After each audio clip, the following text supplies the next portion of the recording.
Hello friends, Pandian serial next ஒரு review பார்க்கலாமாங்க. இங்கே ராஜியும் கதிர் கால் பண்ணலை அப்படின்னு சொல்லிட்டு ரொம்பவே பதட்டமாகவும் அங்கே உக்காந்துக்கிட்டு கதிர் மேலே ரொம்பவே கோபமாகவும் இருக்காங்க. ஆனால் கதிர் வந்து இங்கே முத்துவேலை திருச்சிக்குமே கூட்டிகிட்டு போயிருக்காங்க. ஆனால் திருச்சிக்கு கூட்டிகிட்டு போனதுக்குமே ஒரு காரணம் இருக்குது. அந்த விஷயம் இங்கே ராஜுக்கு வந்து தெரியாமல் இங்கே கதிர் மேலே கதிர் ஏன் எனக்கு கால் பண்ணலை, எதுக்காக எனக்கு எக்ஸாமுக்காக விஷ் பண்ணலை அப்படின்ற ஒரு விஷயத்த வந்து யோசிச்சுக்கிட்டு வருத்தமாகவும் உக்காந்துக்கிட்டு இருக்காங்க. அதுக்கப்புறம் என்ன, இங்கே கதிருமே அதுக்கப்புறம் கால் பண்ணி இங்கே ராஜி வந்து எப்படி எக்ஸாம் எழுதுனாங்க அப்படின்ற மாதிரிலாம் விசாரிக்கிறாங்க. உடனே இங்கே ராஜியும் கதிர் நீ எதுக்காக எனக்கு கால் பண்ணாமல் இருந்த, நீ கால் பண்ணலன்னு சொல்லிட்டு நான் ரொம்பவே வருத்தப்பட்டேன் அப்படின்னு சொல்லிட்டு இங்கே ராஜியும் கதிர்கிட்ட சொல்லுவோம். இங்கே கதிர் வந்து ராஜி எனக்கு இங்கே கொஞ்சம் அதிகமாக வேலை இருந்துச்சு, அதனால தான் உனக்கு கால் பண்ணலை, இல்லைனா நான் கண்டிப்பாக உனக்கு கால் பண்ணியிருப்பேன். அதுவும் இல்லாமல் இங்கே எனக்கு இம்பார்ட்டனாக ஒரு வேலை இருந்துச்சு, அதனால தான் உனக்கு கால் பண்ணாமல் விட்டேன். மற்றபடி நான் வேறு எந்த ஒரு நோக்கத்துலையுமே உனக்கு கால் பண்ணாமல் விடலை அப்படின்ற மாதிரியுமே இங்கே கதிர் வந்து சொல்லிடுறாங்க. இதை கேட்ட இங்கே ராஜியுமே சரி கதிர் நீ கால் பண்ணலை அப்படின்னு சொல்லிட்டு எனக்கு ரொம்பவே வருத்தமாக இருந்துச்சு, அதனால தான் நான் உனக்கு கால் பண்ணாமல் நான் உன் மேலே கோவமாக அப்படியே சைலண்ட் ஆகிட்டேன். நீ இப்போ கால் பண்ணிட்டல, எனக்கு இப்போ இதுவே போதும். ஏன்னா உன் மேலே எனக்கு கோவம் இருக்கலாம், ஆனால் நீ எதுக்காக பண்ணலை அப்படின்றது ஒரு வருத்தம் இருந்தாலுமே நீ இது கொஞ்சம் உன் மேலே சந்தேகமாக இருக்குது, நீ ஏதோ என்கிட்டேருந்து மறைக்கிற, அது மட்டும் எனக்கு நல்லாவே தெரியுது அப்படின்ற மாதிரியுமே ராஜி வந்து சொல்லுவாங்க. இதை கேட்ட கதிரியுமே ராஜி அது எதுவுமே கிடையாது, உன் மேலே எனக்கு ரொம்பவே பாசம் இருக்குது, அதுவும் இல்லாமல் உன் கூட வர முடியலை அப்படின்றது எனக்குமே வருத்தம் இருக்குது, அதனால் எனக்குமே உன் கூட ஃபோன் பேச முடியல, அந்தளவுக்கு இங்கே வேலை இருக்குது அப்படின்ற மாதிரி எனக்குமே ரொம்பவே கஷ்டமாக இருக்குது அப்படின்ற மாதிரியுமே இங்கே கதிர் வந்து ராஜுக்கிட்ட சொல்லியிருப்பாங்க. இதெல்லாம் சொல்லி முடிச்சுட்டு இங்கே கதிர் வந்து நல்லபடியாக அங்கே ஹாஸ்பிட்டலில் போய் செக் பண்ணிவிட்டு இன்றைக்கி ஆப்ரேஷன் பண்ண முடியாது, இன்னும் ஒரு 2 நாள் ஆகும் அப்படின்ற மாதிரியுமே டாக்டர் சொல்லியிருப்பாங்க. அதுக்கப்புறம் இங்கே ஊருக்குமே வந்துடுறாங்க. முத்துவேலை வந்து அங்கே ரோட்லேயே வந்து ட்ராப் பண்ணிவிட்டு இங்கே வீட்டுக்குமே வந்துடுறாங்க. வீட்டுக்கு வந்ததுமே பாண்டியன் மட்டும் வீட்டில் இருக்காங்க. பாண்டியன் கிட்ட போய்ட்டு அப்பா நாங்கள் சென்னைக்கு போகிறேன், ஏன்னா அங்கே ராஜி வந்து நான் பேசலை, அவளுக்கு விஷ் பண்ணலை அப்படின்ற மாதிரியுமே அவள் ரொம்பவே வருத்தப்பட்டுக்கிட்டு இருக்கா, அதனால் நான் அங்கே போயிட்டு அவளை பார்த்துட்டு எக்ஸாமெல்லாம் முடிச்சுட்டு நான் கூட்டிகிட்டு வர மாதிரி இருக்கேன் அப்படின்ற மாதிரியுமே சொல்லுவாங்க. அதுக்கப்புறம் இங்கே பாண்டியனும் என்னடா நீ என்ன பண்ணிக்கிட்டு இருக்க, இங்கே வேலையெல்லாம் விட்டுட்டு நீ அவங்கள கூட்டிகிட்டு வரதுக்காக போறியா, அதுக்காக தான் இங்கே உங்கள் அம்மாவை அமுச்சு விட்டுருக்கேன், அவள் பார்த்துப்பா, எங்கே அங்கே ஒரு எந்த பிரச்சனையுமே இருக்காது அப்படின்ற மாதிரியுமே இங்கே கோமதி இருக்கிற வரையும் அங்கே எந்த ஒரு பிரச்சனையுமே இருக்காதுன்ற மாதிரியுமே பாண்டியன் சொல்லுவார். இதை கேட்டதுமே கதிருமே அப்பா இல்லைப்பா நான் அங்கே போகிறதா முடிவு பண்ணிட்டேன், நீங்கள் அங்கே போகிறதுக்கான பர்மிஷன் கொடுத்தா எனக்கு அதுவே போதும், ஏன்னா உங்ககிட்ட கேட்டுட்டு நாங்கள் போயிட்டு வரலாம் அப்படின்ற மாதிரியுமே நினச்சேன், ஆனால் நீங்கள் வந்து அங்கே அம்மா இருக்காங்க அப்படின்ற மாதிரியுமே சொல்கிறீங்க, இருந்தாலுமே அங்கே ராஜு வந்து நான் அவளுக்கு விஷ் பண்ணலன்றதுனால அவள் ரொம்பவே வருத்தப்பட்டுக்கிட்டு இருக்கா, அதனால தான் நாங்கள் போயிட்டு வரேன் அப்படின்ற மாதிரியுமே உங்ககிட்ட கேட்டேன் அப்படின்ற மாதிரியுமே கதிர் வந்து சொல்லுவாங்க. உடனே பாண்டியனும் நீ அங்கே போயிட்டு வா, அதெல்லாம் ஒரு பிரச்சனையுமே இல்லை, ஆனால் நீ பத்திரமா அங்கே போயிட்டு வா அப்படின்ற மாதிரியுமே சொல்லுவாங்க இங்கே பாண்டியன். அதுக்கப்புறம் என்ன, இங்கே கோமதியுமே அங்கே இருந்துக்கிட்டு இங்கே பாண்டியன் ராஜி கதிர்னு சொல்லிட்டு இங்கே இவங்க எல்லார் விஷயமும் அங்கே வந்து அந்த வீட்டில் இருக்கவங்க எல்லார்கிட்டையுமே சொல்லியிருப்பாங்க. ஆனால் சொல்லிகிட்டு இருந்தால் பரவாயில்ல, ஆனால் எல்லா டைம்லும் அங்கே இருக்கிறவங்ககிட்ட எல்லாருக்கிட்டையுமே அவங்களோட குடும்பத்தோட பெருமையும் இது எல்லாமே சொல்லிக்கிட்டு இருக்கிறதெல்லாம் பார்க்குற போது இங்கே மீனாவங்க அத்தைக்கும் மாமாவுக்கும் கொஞ்சம் கூட பிடிக்கல. ஆனால் மீனாவங்க மாமாவும் அத்தையும் 2 பேரும் சேர்ந்துக்கிட்டு அங்கே இருக்கிற மருமகர்களை வந்து ரொம்பவே கஷ்டப்படுத்திட்டு இருப்பாங்க. அதுவும் இல்லாமல் அவங்க கட்டுப்பாட்டுக்குள்ளே வச்சுக்கிட்டு இருக்கணும் அப்படின்ற மாதிரி நினச்சிட்டு இருப்பாங்க. ஆனால் இங்கே கோமதி அங்கே போனதுலேருந்து இவங்களை எதுக்கு இப்படியெல்லாம் கஷ்டப்படுத்திட்டு இருக்கீங்களே, ஏன்னா அவங்களுக்குமே ரொம்பவே கஷ்டம் இருக்கும், அவங்களுக்கும் இந்த வேலையெல்லாம் செய்கிறேன் அப்படின்ற மாதிரியுமே அவங்களுக்கும் கஷ்டம் இருக்கும், நம்ம அந்த அளவுக்கு அவங்களுக்கு கஷ்டம் கொடுக்கக்கூடாது அப்படின்ற மாதிரியெல்லாம் நாமளுமே நினைக்கணும் அப்படின்ற மாதிரி எல்லாருக்குமே பார்த்தீங்கன்னா ஒரு எடுத்துக்காட்டாக நின்றுட்டு இருப்பாங்க அங்கே கோமதி. இதெல்லாம் பார்த்த அங்கே மீனா அவங்க மாமாவுக்கும் அத்தைக்கும் 2 பேருக்கும் ரொம்பவே கோவமாக இருக்கும். இவ என்னடா இவ அவங்களுடைய புராணத்தையே இங்கே எல்லாருக்கிட்டையுமே சொல்லி எல்லாருமே மாற்றிக்கிட்டு இருக்கா, இவளை இப்படியே இங்கே விட்டோன்னா கடைசியில் இங்கே இருக்கிறவங்களையுமே அவளை மாதிரி ஆக்கி விட்டுட்டு போயிடுவா அப்படின்ற மாதிரியுமே இங்கே மீனா அவங்க மாமாவும் நாருமே 2 பேரும் நினச்சிக்கிட்டு இருக்கவும் அதுக்கப்புறம் என்ன, இங்கே எல்லாருமே ஒரு டூரு போகிறதா இங்கே பிளான் போட்டுட்ருப்பாங்க. ஏன்னா இங்கே வந்து பாக்கியராஜ் வந்து இங்கே எல்லாருமே இங்கே ரொம்பவே டயர்டாக இருக்காங்க. இந்த மாதிரி ஒரு சமயத்தில் இங்கே கோமதி ஆண்டி வந்ததுலேருந்தே இங்கே யாருமே அவ்வளோ சந்தோஷமாக இல்லை. எல்லாருமே சேர்ந்து கொஞ்சம் வெளியில் டூராக போயிட்டு வரலாமா அப்படின்ற மாதிரியுமே பாக்கியராஜ் கேட்டிருப்பாங்க. உடனே இதை கேட்ட இங்கே மீனா அவங்க மாமாவும் அத்தையும் 2 பேரும் சேர்ந்துக்கிட்டு இங்கே கோமதி இருக்காங்க அப்படின்ற ஒரே காரணத்தினால எல்லாருமே போயிட்டு வரலாம், அதில் வந்து எந்த ஒரு பிரச்சனையுமே இருக்காது அப்படின்ற மாதிரியுமே சொல்லிவிடுவாங்க. அதுக்கப்புறம் என்ன, இங்கே வந்து பாக்கியராஜ் வந்து அங்கேருந்து ரொம்பவே சந்தோஷமாகவும் கிளம்பிட்டுறாங்க. அதுக்கப்புறம் இங்கே பாக்கியராஜும் இங்கே அழகு மரமே அங்கே நின்றுக்கிட்டு இங்கே அவர் கேட்டது எனக்குமே சரின்னு படுது. ஏன்னா எல்லாருமே ரொம்ப நாளாக இந்த வீட்டை விட்டு எங்கேயுமே போகாமல் இருந்தோம். இப்போ வெளியில் சுற்றிட்டு வந்தோன்னா எந்த ஒரு பிரச்சனையுமே இருக்காது, எல்லாமே கொஞ்சம் ஃப்ரீடமாக இருப்பாங்க அப்படின்ற மாதிரியுமே அழகு மலருக்கு ரொம்பவே சந்தோஷமாகவும் இருக்குது. அதுக்கப்புறம் என்ன, இங்கே சுரேஷும் இங்கே அழகு மதியுமே 2 பேரும் வீட்டுக்குமே வந்துடுறாங்க. இவங்க 2 பேரும் பைக்கில் போகிறதுக்கு காரணம் இது ஒருத்தர் தான் சொல்லலாம். ஏன்னா இங்கே கோமதி தான். ஏன்னா இந்த கோமதி வந்து அங்கே பாண்டியன் ஸ்டோர்லேருந்து இங்கே அழகுக்கு மகா சமூகமாக வந்தாங்க. வந்ததும் இல்லாமல் அங்கே இருக்கிறவங்க வந்து ரொம்பவே ஈகோவை பிடிச்சிக்கிட்டு அங்கே அழகுமதியையும் இங்கே சுரேஷையும் 2 பேரையும் பேச விடாமல் 2 பேருக்கும் ஒரு விருப்பம் இல்லாத ஒரு கல்யாணத்தை பண்ணி வச்சாங்க. ஆனால் இங்கே கோமதி வந்துட்டுலேருந்து அவங்க 2 பேரும் பேசாமல் இருக்கிறத பார்த்ததும் அவங்க 2 பேரும் எதுக்காக பேசாமல் இருக்காங்க, ஏன்னா 2 பேரும் புரிஞ்சுக்கிட்டாதான் 2 பேரும் எப்போவுமே பிரச்சனை வராது. ஏன்னா இப்போ 2 பேரும் பிரிஞ்சு வாழ்ந்துக்கிட்டு இருந்தாங்கன்னா கடைசி வரைக்கும் அதே மாதிரி அதே ஒரு ரூல்ஸோடு வாழ்ந்துருவாங்க. அதுக்கப்புறம் எந்த ஒரு மைண்டுமே அவங்களுக்கு வராது. 2 பேரும் பேசுகிறதுக்கான ஒரு தருணமோ இல்லை சமயமோ அமையாது அப்படின்ற விஷயத்த வந்து அங்கே இருக்கிறவங்க எல்லார்கிட்டையுமே புரிய வச்சது இங்கே கோமதி மட்டும்தான். உடனே இங்கே கோமதியும் இங்கே 2 பேரும் பேசலை அப்படின்றதுனால இங்கே அழகுமதிக்கிட்டேயும் அங்கே சுரேஷ்கிட்டையும் 2 பேர்கிட்டையுமே பேசியிருப்பாங்க. நீங்கள் 2 பேரும் இப்படியே பிரிஞ்சு இருக்கக்கூடாது, அதுவும் இல்லாமல் அவங்கள பற்றி நீங்களும் இல்லை உங்களை பற்றி அவங்களும் 2 பேரும் புரிஞ்சுக்கணும் அப்படின்ற மாதிரியுமே சுரேஷ்கிட்டையும் இங்கே அழகுமதிக்கிட்டையும் 2 பேருக்கிட்டையுமே சொல்லியிருப்பாங்க. இவங்க 2 பேரும் கேட்டுட்டதும் இங்கே அழகுமதி ஒரு முடிவுக்கே வந்துட்டாங்க. இப்போ அத்தை சொன்ன மாதிரி நம்ம அங்கே சுரேஷை வந்து நம்ம கொஞ்சம் புரிஞ்சுக்கிறதுக்கு ட்ரை பண்ணணும். ஏன்னா இப்படியே இருந்தால் காலமுள்ள நம்ம இப்படியே வாழ முடியாது. இங்கே அத்தை சொன்ன மாதிரி நம்ம இப்படி போனால் மட்டும்தான் நம்மளோட வாழ்க்கையும் சரியாகும். அதுக்கப்புறம் நம்ம 2 பேரும் சேர்ந்து சந்தோஷமாக இருக்கவும் முடியும் அப்படின்ற மாதிரியுமே இங்கே அழகுமதி வந்து யோசிச்சுக்கிட்டு இருக்கவும், அதுக்கப்புறம் என்ன, இங்கே சுரேஷுமே நம்ம அழகுமதியை புரிஞ்சுக்கிட்டு அழகுமதி கூட நம்ம சேர்ந்து வாழணும் அப்படின்ற மாதிரியுமே ஒரு மைண்ட் தட்டுக்கே வந்துட்டார். அதுக்கப்புறம் ஒரு சைடு என்ன, ராஜியும் இங்கே கதிர் வந்து கால் பண்ணி விசாரிக்கலை, இங்கே எக்ஸாமுக்காக விஷ் பண்ணலை. அதுக்கப்புறம் எக்ஸாம் முடிச்சுட்டு நல்லா எழுதுனியா அப்படின்ற விஷயத்த வந்து கேட்காம இருக்காரு அப்படின்ற மாதிரிலாம் யோசிச்சுட்டு இருப்பாங்க. ஆனால் இங்கே அங்கே நடக்கிற கதையே வேறு. ஏன்னா இங்கே முத்துவேலுக்கு கேன்சர்ன்ற விஷயமாக தான் இங்கே திருச்சிக்கு போயிருக்காங்க கதிருமே. ஏன்னா இங்கே முத்துவேலுக்கு இப்படி ஒரு கேன்சர் இருக்குது அப்படின்னு சொல்லிட்டு எங்கள் கதிருக்கு தெரிஞ்சதுலேருந்து ரொம்பவே அப்செட்டாகவும் ரொம்பவே வருத்தமாகவும் இருக்காங்க. அவங்களுக்கு இந்த கேன்சர் விஷயத்த நம்ம சரி பண்ணணும் அப்படின்ற ஒரே நோக்கத்தில் தான் இருக்காங்க. இல்லைனா இங்கே ராஜ் கூட சேர்ந்து சென்னைக்குமே போயிருப்பாங்க கதிர். ஆனால் அங்கே சென்னைக்கு போகிறதா இல்லை முத்துவேலு கூட அங்கே ஆப்ரேஷன் விஷயமா நம்ம திருச்சிக்கு போகிறதானே யோசிச்சா. ஆனால் முத்துவேலு கூட தான் போகணும். ஏன்னா ஒரு உயிர் சம்மந்தப்பட்டதா இல்லை ஒரு வேலை சம்மந்தப்பட்டதா நீங்கள் கதிர் வந்து யோசிச்சா. ஆனால் இங்கே உயிர் சம்மந்தப்பட்டதான். ஏன்னா அவங்க மாமா வந்து நல்லபடியாக பழைய ஒரு முத்துவேலை இருக்கணும் அப்படின்ற மாதிரியுமே இங்கே கதிர் வந்து யோசிச்சுக்கிட்டு இருக்காங்க. ஆனால் இந்த விஷயம் வந்து இங்கே ராஜிக்கு வந்து தெரியாமல் ராஜி வந்து இங்கே கதிர் வந்து எனக்கு கால் பண்ணி விஷ் பண்ணலை, அப்படி பண்ணல, விசாரிக்கலை, நல்லா இருக்கே அப்படின்ற மாதிரி கேட்கல அப்படின்றதெல்லாம் அங்கே ராஜிக்கு வந்து வருத்தமாக இருந்தாலையும், ஆனால் ஒரு விஷயத்த வந்து நல்லபடியாக பண்ணணும் அப்படின்றத ஒரு கதிர் வந்து மனசுக்குள்ளே நினச்சிக்கிட்டு இருக்காங்க. அதுக்கப்புறம் இங்கே முத்துவேலுக்கு வந்து ரொம்பவே வருத்தமாகவும் இருக்குது. எதனாலனா இங்கே ராஜு கூட டைம் வந்து ஸ்பெண்ட் பண்ண முடியல, கதிர் வந்து அதுக்கு காரணமே நாம் தான் அப்படின்னு சொல்லிட்டு இங்கே முத்துவேலுக்கு ரொம்பவே வருத்தமாக இருக்குது.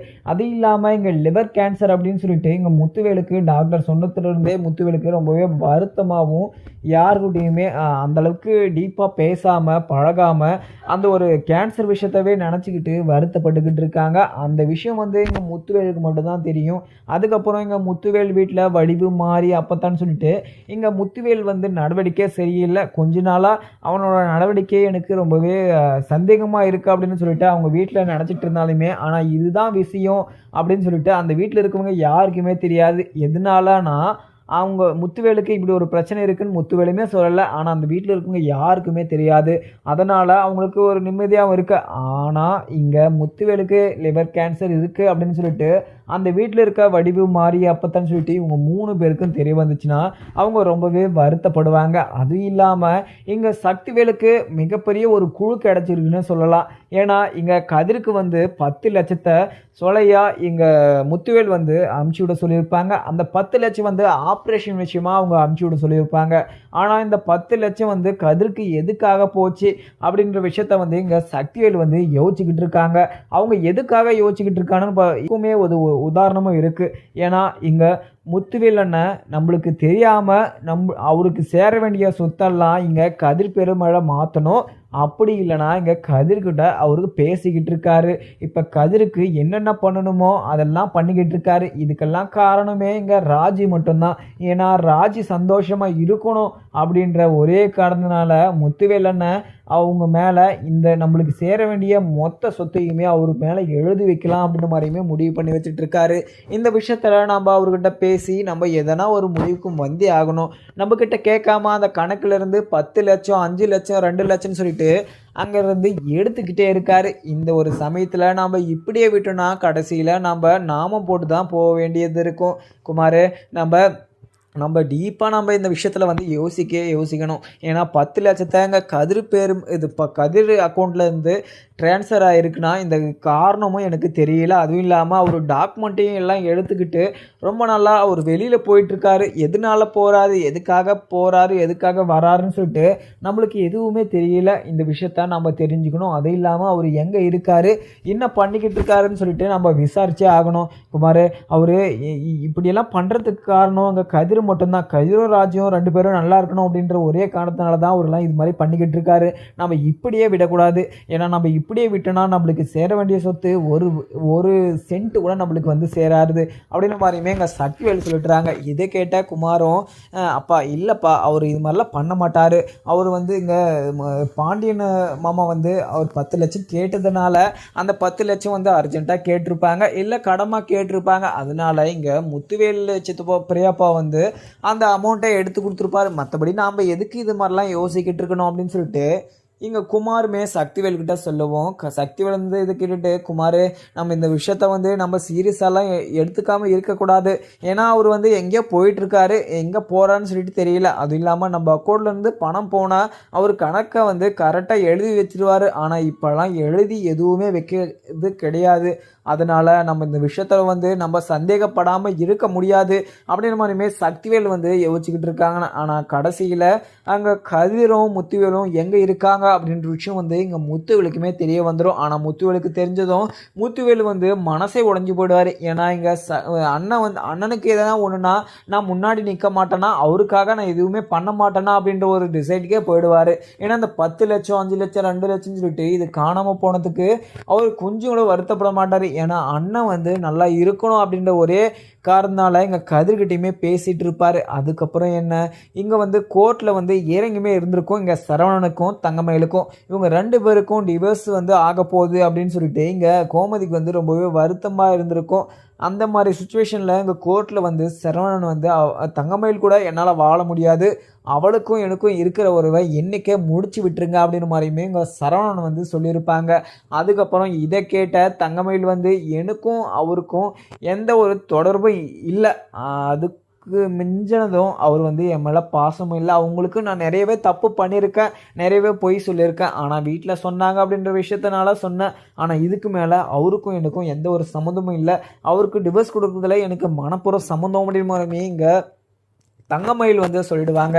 இதை கேட்டதுமே சரவணனுக்கும் கோமதிக்குமே ரொம்பவே ஆச்சரியமாகவும் இருந்திருக்கும். அதுக்கப்புறம் வேறு பிரச்சனைன்னு சொல்லிட்டு இங்கே ராஜி வந்து போலீஸ் விஷயமா அங்கே சென்னைக்கு போயிருப்பாங்க. இங்கே மீனா வந்து வேலை விஷயமா சென்னை போயிருப்பாங்க. அப்படி இப்படின்னு சொல்லிட்டு இங்கே இது தங்கமயிலோட விஷயம் வந்து அப்படியே பெண்டிங்கில் நின்றுட்டுருக்கோம். ஆனால் வீட்டில் வந்து பாக்கியம் வந்து பயங்கரமா வருத்தத்துல, கோவத்துல இங்க தங்கமயில வந்து பயங்கரமா திட்டிக்கிட்டு இருக்காங்க.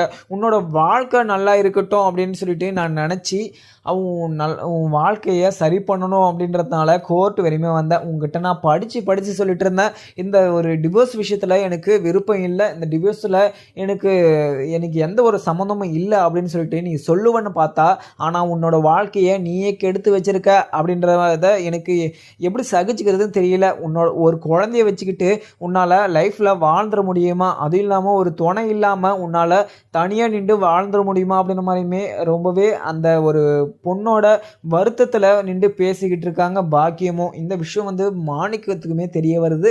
மாணிக்கமும் இந்த விஷயத்துல என்ன பண்றதுன்னு சொல்லிட்டு தெரியாம நின்டுகிட்டு இருக்காங்க. ஏன்னா மாணிக்கமும் நிறைய திருட்டுத்தனமும் பண்ணிக்கிட்டு இருக்காங்க.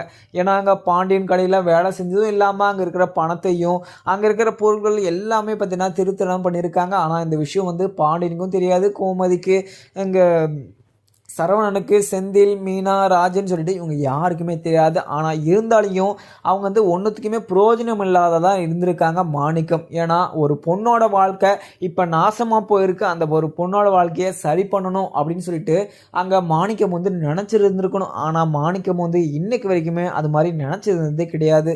ஆனால் பாக்கியம் மட்டும்தான் இங்கே தங்கமயிலோட வாழ்க்கை சரியாகணும் அப்படின்ற ஒரு விஷயத்தில் குறிக்கோளாக இருக்காங்க. ஆனால் இப்போ வந்து அந்த ஒரு விஷயமும் பார்த்தீங்கன்னா இது ரொம்பவே கஷ்டத்து நிலையிட்டு போயிடுச்சு. அதுக்கு காரணமும் இங்க தங்கமயில் மட்டும்தான். ஏன்னா தங்கமயில் வந்து அங்க கோயில்ல மீட் பண்ணி நான் கர்ப்பமா இருக்கேன் அப்படின்ற விஷயத்த வந்து சரவணன்கிட்ட சொல்லியிருப்பாங்க. ஆனால் சரவணன் கேட்டுட்டு ஒரு பொண்ணுக்கிட்ட கேட்காத ஒரு விஷயத்த வந்து தங்கமயில்கிட்ட கேட்டாங்க. தங்கமயில் இந்த விஷயத்த கேட்டதுலேருந்தே இங்கே சரவணன் மேலேயுமே சரி, அந்த ஒரு ஃபேமிலி கோமதி, ராஜி, அரசி, மீனா, பாண்டியன் சொல்லிட்டு இவங்க எல்லா மேலேயும் இருந்த ஒரு பாசம் வந்து அண்ணியோட முடிஞ்சிருச்சு அப்படின்னு சொல்லிட்டு நினச்சிட்டாங்க. ஏன்னா இங்கே தங்கமயில் வந்து எவ்வளவோ தப்பு பண்ணியிருக்கலாம். ஆனால் தப்பு பண்ணியிருக்காங்க. இப்போ வந்து அவங்க வாயும் வயிறுமா இருக்காங்க அப்படின்னு சொல்லிட்டு தெரிஞ்சு சரவணன் வந்து தங்கமயில் வந்து ஏத்துட்டு இருந்திருக்கணும். ஆனா ஏத்துக்காம அவங்க மேல கோவப்பட்டு அங்க ஒரு ஒரு வார்த்தையை வந்து விட்டுறதுனால தங்கமயில் வந்து ரொம்பவே வருத்தத்துல, மன உடைச்சத்துல ரொம்பவே வருத்தப்பட்டு தான் வீட்டில் உக்காந்துட்டு இருந்தாங்க. அந்த சமயத்துல இங்க மீனாவும் அங்கே தங்கமயில் கூட நின்றுக்கிட்டு அவங்களுக்கு ஒரு வேலையை வாங்கி கொடுத்து அவங்களுக்கு செலவுக்கு பணத்தை கொடுத்து கூட நின்று இருந்தாங்க. ஆனால் இன்னைக்கு வரைக்குமே தங்கமயில் வந்து மீனா மேலே இருந்த பாசத்தையும் மரியாதையும் இன்னைக்கு வரைக்கும் அவங்க குறைச்சிருக்க மாட்டாங்க. ஏன்னா மீனா வந்து அங்கே தங்கமயில் வந்து முயற்சி வரைக்கும் போயிட்டாங்க. அவங்க தற்கொலை பண்ணிட்டு இருந்தாங்கன்னா இப்போ அவங்க உயிரோடையே இருந்திருக்க மாட்டாங்க. அவங்களுக்கு வந்து நான் இப்போ வந்து எந்த ஒரு முடிவையும் எடுக்க முடியாம மாதிரி நான் பண்ணி விட்டுட்டு வந்திருக்கேன் அப்படின்ற வரைக்குமே எனக்கு ரொம்பவே சந்தோஷம் அப்படின்னு சொல்லிட்டு மீனா நினச்சிட்டு இருந்தாலுமே அந்த ஒரு சமயத்தில் இங்கே தங்கமயிலும் அவங்களுக்கு இப்படி ஒரு எனக்கு இவ்வளோலாம் உதவி பண்ணாங்க அப்படின்ற ஒரு பாசத்தையும் ஒரு அன்பையும் இங்கே தங்கமயில் வந்து நினச்சிக்கிட்டு இருக்காங்க. ஏன்னா இந்த மாதிரி ஒரு சமயத்தில் யாருமே வந்து கூட நிற்க மாட்டாங்க அப்படின்ற ஒரு விஷயத்த வந்து தங்கமயில் வந்து இப்போவுமே ரியலைஸ் பண்ணிக்கிட்டு தான் இருக்காங்க. ஏன்னா கோமதி வந்து தங்கமயில் மேலே பயங்கர கோவமாக தான் இருந்தாங்க. வயசு விஷயத்தில், படிப்பு விஷயத்தில், வேலை விஷயத்தில், நகை விஷயத்துலன்னு சொல்லிட்டு இதில் எல்லாமே அவங்க தங்கமயில் வந்து பொய் சொல்லிட்டு இருந்தாலுமே அவங்க ப்ரெக்னெண்ட்டாக இருக்காங்க அப்படின்னு சொல்லிட்டு தெரிஞ்சு இந்த தங்கமயில் மேலே ரொம்பவே பரிதாபம் பட்டாங்க, இங்கே கவலைப்பட்டாங்க. ஆனால் இந்த கவலையெல்லாம் இங்கே சரவணன் வந்து கொஞ்சம் கூட பார்த்தீங்கன்னா நினச்சி கூட பார்க்கல. அங்கே கோர்ட்டில் வந்து தங்கமயில ஒரு விஷயமா நினைக்காம அங்கே தங்கமயிலுக்கும் எனக்கும் விவாகரத்து கொடுத்துருங்க அப்படின்ற ஒரு விஷயத்த வாய்க்கூசாமல் சொல்லிட்டு வந்துட்டாங்க. ஆனால் இப்போவுமே தங்கமயில் வந்து அங்கே வருத்தப்பட்டுருக்கிறத நினச்சிக்கிட்டு கோமதியும் சரவணன் இப்படி ஒரு முடிவை எடுத்திருக்கக்கூடாது, அதுவும் இல்லாமல் சரவணனுக்கு வந்து நம்ம இப்படி ஒரு கனதையும் பண்ணி வச்சிருக்கக்கூடாது அப்படின்ற ஒரு விஷயத்த வந்து ரொம்பவே வருத்தமாக தான் நினச்சிக்கிட்டு இருக்காங்க. ஆனால் பாண்டியன் வந்து இங்கே சரவணனுக்கும் தங்கமயிலுக்கும் கல்யாணம் பண்ணி வச்சது இவங்க 2 பேரும் சேர்ந்து சந்தோஷமாக இருக்கணும் அப்படின்ற ஒரு விஷயத்த நினச்சி தான் பண்ணி வச்சாங்க. ஆனால் கடைசியில் எங்கள் பாக்கியமும் எங்கள் மாணிக்கமும் 2 பேரும் சேர்ந்து இவங்களுக்கு பண்ணி வச்ச கல்யாணம் அவங்க மனப்பூர்வமாக சந்தோஷமாக தான் பண்ணி வச்சாங்க. ஆனால் இங்கே பாக்கியமும் மாணிக்கமும் 2 பேரும் சேர்ந்து இப்படி ஒரு பொய்யை சொல்லி இந்த கல்யாணத்தை பண்ணி வைப்பாங்க அப்படின்னு சொல்லிட்டு இங்கே பாண்டியனுமே நினச்சி பார்த்துருக்க மாட்டாங்க. அதுக்கப்புறம் இவங்க 2 பேரும் விஷயமும் இங்கே டிவோர்ஸ் வரையும் வந்து நிற்கிது. அப்படி காரணமே நான் தான் அப்படின்ற மாதிரியுமே பாண்டியன் வந்து அங்கே பாண்டியன் ஸ்டோர் கடை முன்னாடியே உக்காந்துக்கிட்டு வருத்தப்பட்டுக்கிட்டு இருக்காங்க. அதுக்கப்புறம் என்ன, இங்கே சரவணன் வந்து இங்கே கோயிலுக்கு போயிட்டு இங்கே கடைக்குமே வந்து நிற்கவும் உடனே பாண்டியன், சரவணா நீ எங்கே போயிட்டு வர, நீ பண்ணுற நடவடிக்கை வாழ்க்கை எனக்கு கொஞ்சம் கூட பிடிக்கல. ஏன்னா இங்கே தங்கமயில் வந்து இப்படி ஒரு நிலைமையில இருக்கிற போது நம்ம இப்படி விட்டுறக்கூடாதுடா. ஏன்னா இப்படி நம்ம விட்டோம்னா அந்த ஊரில் இருக்கவங்க நம்மளை பற்றி என்ன பேசுவாங்க அப்படின்ற மாதிரியுமே அங்கே பாண்டியன் வந்து சரவணன் கிட்ட கேட்பாங்க. சரவணன் வந்து அப்பா என்னால் அவ கூட சேர்ந்து வாழ முடியாது, அவ கூட சேர்ந்து வாழணும் அப்படின்னு சொல்லிட்டு நினச்சா கூட எனக்கு ரொம்பவே கஷ்டமாக தான் இருக்குது. ஏன்னா அவள் சொன்ன பொய்யையும் அவள் சொன்ன ஃப்ராடுத்தனத்தையும் என்னால் சகிச்சுக்க முடியல அப்படின்ற ஒரு விஷயத்தில் ஒரு இதில் ஒரு முடிவில் வந்து உறுதியாக இருக்காங்க சரவணன். உடனே இங்கே பாண்டியனும் சரவணா நான் உனக்கு ஒரு இப்படி ஒரு வாழ்க்கையை அமைச்சு கொடுத்துட்டேனே அப்படின்னு சொல்லிட்டு எனக்கு ரொம்பவே வருத்தமாக இருக்குது. அது இல்லாமல் நீ அந்த பொண்ணை வந்து இன்னும் டிவோர்ஸ் பண்ணாமலே இன்னொரு பொண்ணுக்கிட்ட பேசிக்கிட்டு இருக்கிறதெல்லாம் பார்த்தா இந்த ஊரில் இருக்கவங்க ரொம்பவே தப்பாக பேசுவாங்க. இந்த ஒரு விஷயத்தில் வந்து நீ இது ஒரு நல்ல ஒரு முடிவை தான் எடுக்கணும். ஏன்னா இந்த ஒரு விஷயத்தில் வந்து யோசிச்சு முடிவு எடுக்கிற வேண்டிய விஷயம். ஏன்னா அங்கே தங்கமயிலுமே இப்போ வாயும் வருமா இருக்கிற போது நம்ம அவளை அந்த வீட்லேயே வந்து விட்டு வைக்கக்கூடாது. ஏன்னா அவள் வந்து எவ்வளவோ பொய் சொல்லியிருக்கலாம். ஆனால் அந்த ஒரு பொய்யெல்லாம் நானுமே அவள் மேலே ரொம்பவே கோபமாக தான் இருந்தேன். ஆனால் இந்த ஒரு சமயத்தில் இப்படி ஒரு நிலைமையில் நம்ம இப்படியே அவளை விட்டுறக்கூடாது அப்படின்ற மாதிரியுமே எழுத்து எவ்வளவோ சொல்லி பார்க்குறாங்க சரவணன்கிட்ட. ஆனால் சரவணன் இந்த ஒரு விஷயத்தில் எதுவுமே கேட்காம சரவணன் வந்து ஒரே முடிவாக தான் இருக்காங்க. அங்கே தங்கமயில டிவோர்ஸ் பண்ணிவிட்டு இங்கே அஞ்சலி வந்து கல்யாணம் பண்ணிக்கணும். ஆனால் அதுவும் இல்லாமல் அஞ்சலி வந்து கோயிலில் அடிக்கடிக்கு மீட் பண்ணி பேசிகிட்டு இருந்திருப்பாங்க இங்கே சரவணன். அந்த ஒரு சமயத்தில் இங்கே சரவணன் வந்து அஞ்சலி கிட்ட ஒரு வாக்கையுமே கொடுத்துருப்பாங்க. இங்கே தங்கமயில் கூட என்னால் சேர்ந்து வாழ முடியாது, ஏன்னா முன்னாடியே அப்பா சொன்னாங்க அப்படின்ற ஒரே காரணத்தினால உன்னை விட்டுட்டு நான் தங்கமயில கல்யாணம் பண்ணிட்டு போனேன். ஆனால் இப்போ நான் அது மாதிரி பண்ண மாட்டேன். ஏன்னா தங்கமயில் வந்து என்ன அவளோட மைண்டுமே தெரிஞ்சிருச்சு. அதுவும் இல்லாமல் அவளோட சுயரமும் எனக்கு தெரிஞ்சிருச்சு. இதுக்கு மேலேயுமே எங்கள் அப்பாவும் எங்கள் அம்மாவும் சேர்ந்து என்ன அவள் கூட சேர்ந்து வாழ சொன்னாலையுமே என்னால் வாழ முடியாது. அதுவும் இல்லாமல் நான் உன்னை தான் கல்யாணம் பண்ணிப்பேன், நான் உன் கூட தான் சேர்ந்து வாழவேன். ஏன்னா நான் உன்னை அப்போ அந்த டைமில் உன்னை நான் அப்படி விட்டுட்டு போனதுனால தானே நீ இப்போ இந்த ஒரு நிலைமையில் வந்து உக்காந்துட்டு இருக்க. இதுக்கு மேலேயுமே உன்னை வந்து நான் இப்படி விட்டு வைக்க மாட்டேன், நான் உன்னை தான் கல்யாணம் எடுப்பேன். கூடி சீக்கிரம் எனக்கும் தங்கமயிலுக்கும் டிவோர்ஸ் ஆக போகுது. டிவோர்ஸ் ஆன மறு கையோட உன்னை நான் கோயிலில் கூட்டிகிட்டு போயிட்டு நான் உன்னை தான் கல்யாணம் பண்ணிப்பேன் அப்படின்ற மாதிரியுமே ஒரு வாக்கு வந்து கோயிலே உட்காந்து கொடுத்துருப்பாங்க சரவணன். அதுக்கப்புறம் ஒரு சைடு வந்து இங்கே இது கோர்ட்டில் வந்து இங்கே தங்கமயிலுமே சொல்லியிருப்பாங்க. ஏன்னா சரவணன் வந்து டக்குன்னு வந்து எனக்கும் அவங்களுக்கும் டிவோர்ஸ் வேணும் அப்படின்ற மாதிரி ஒரு விஷயத்த சொல்ல வரவும், ஆனால் தங்கமயில் வந்து அதுக்கு முன்னாடியே சரவணன் முன்னாடி எனக்கும் அவருக்கும் இருக்கிற உறவை இன்னியோட நான் முடிச்சுக்கிறேன், அதுவும் இல்லாமல் அவருக்கு கேட்குற ஒரு டிவோர்ஸை வந்து நான் கொடுத்துட்றேன் அப்படின்ற மாதிரியுமே அங்கே தங்கமயில் வந்து சொல்லியிருப்பாங்க. இதை கேட்டதுமே சரவணனுக்கு அப்போ இருந்தே கொஞ்சம் சந்தேகம் இருக்குது. ஏன்னா தங்கமயில் என் கூட தான் வாழணும் அப்படின்னு சொல்லிட்டு நினச்சிட்டு இருந்தா.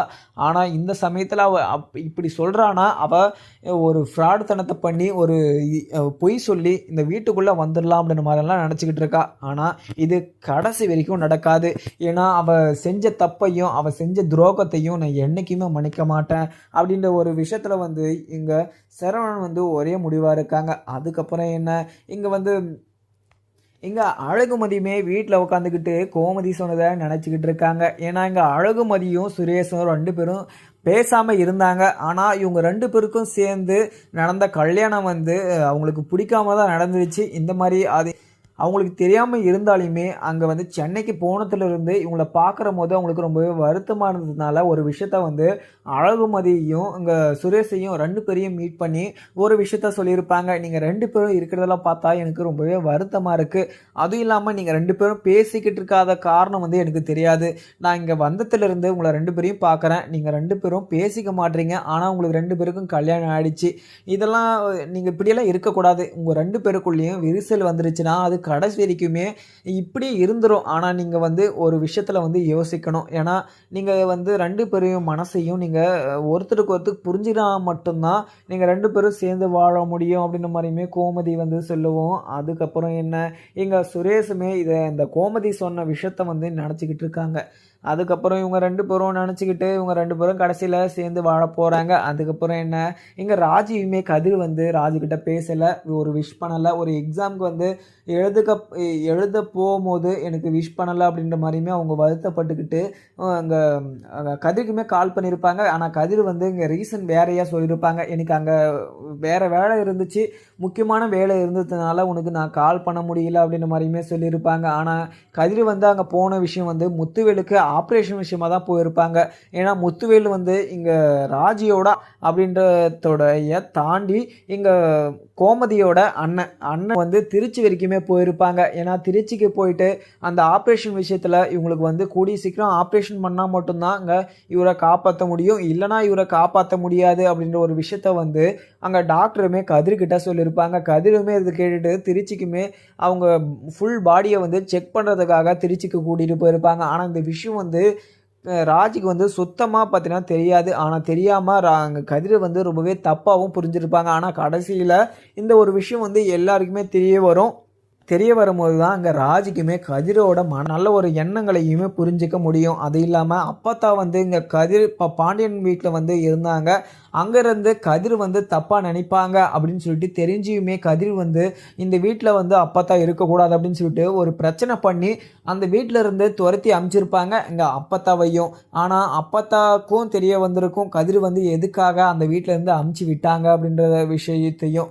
ஆனால் இங்கே முத்துவேலுக்கு லிவர் கேன்சர் இருக்குது அப்படின்ற ஒரு விஷயம் வந்து இங்கே இருக்கிறவங்க அங்கே முத்துவேல் சக்திவேல் வடிவு மாறி அப்பத்தா ராஜுன்னு சொல்லிட்டு இவங்க யாருக்குமே தெரியாது, இங்கே கதிருக்கு மட்டும்தான் தெரியும். ஆனால் இவங்க 2 பேர் மேலேயும் ரொம்பவே சந்தேகமாக இருந்திருக்கும். இந்த 2 பேரோ மேலேயுமே எனக்கு சந்தேகம் இருக்குது அப்படின்ற பழனிவேலுமே நினச்சிக்கிட்டு கதிர்கிட்ட விசாரிக்கிறதுக்காக அவங்க வீட்டுக்குமே வந்திருப்பாங்க. ஆனால் கதிர் வந்து அப்படி இப்படின்னு சொல்லிட்டு ஒரு விஷயத்த வந்து மழுப்பி அங்கேருந்து நான் சும்மா தான் போனேன், அதுவும் இல்லாமல் இங்கே இந்த ட்ராவல்ஸில் வந்து யாருமே ஆளுங்க வந்து கிடைக்கல, அதனால தான் நானே திருச்சி வரைக்கும் போக வேண்டியதாக ஆயிடுச்சு அப்படின்னு சொல்லிட்டு பழனிவேலுக்கிட்ட சமாளித்து அங்கேருந்து பழனிவேலை அமுச்சு விட்டுருப்பாங்க. ஆனால் இப்போ வரைக்குமே பழனிவேலுக்கு அவங்க மேலே 2 பேர் மேலே இருந்த சந்தேகம் வந்து இப்போ வரைக்கும் அவங்களுக்கு மனசு இருந்துக்கிட்டு தான் இருக்குது. ஆனால் கடைசியில் இந்த ஒரு விஷயம் எல்லாருக்குமே தெரிய வரும் அப்படின்ற ஒரு விஷயத்த நினச்சிக்கிட்டு பழனிவேலும் அங்கேருந்து கிளம்பிடுறாங்க. அதுக்கப்புறம் என்னன்னு பார்க்கலாமாங்க. வீடியோ பிடிச்சிருந்தா லைக் பண்ணுங்கள். Thank you friends.